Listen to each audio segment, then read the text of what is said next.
সরকারি বেসরকারি সহ বিভিন্ন আর্থিক অনুদানের টাকা নিয়ে জুলাই গণঅভ্যুত্থানে শহীদ পরিবারের দ্বন্দ্ব তৈরি হচ্ছে।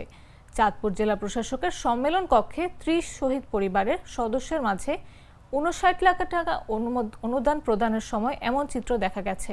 মঙ্গলবার দুপুরে অনুদানের এ টাকা প্রদান করা হয়। এ সময় ওই টাকা পেতে নিজেদের হকদার দাবি করেন বাবা মা, ভাই বোন, চাচা, মামা, নানি সহ পরিবারের সদস্যরা। তাদের দাবি, শহীদের পেছনে তাদের অবদান রয়েছে। গত বছরের ৪ আগস্ট জুলাই অভ্যুত্থান চলাকালীন চাঁদপুরের ফরিদগঞ্জে পুলিশের গুলিতে শহীদ হয় শাহাদাত হোসেন। শহীদের তালিকায় উঠে আসে তার নাম, কিন্তু বিপত্তি বাধে যখন শহীদ শাহাদাত হোসেনের মা সিরতাজ বেগম এবং তার নানি মমতাজ বেগমের মধ্যে অনুদানের টাকা নিয়ে দ্বন্দ্ব দেখা দেয়।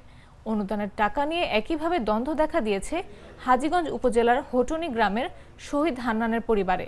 হান্নান ঢাকার বাড্ডে গুলিবিদ্ধ হয়ে শহীদ হন। সবারও অধিকার আছে, আবার যে স্ত্রী আছে, বাবা মা আছে। এর আগেও আমি আপনাদের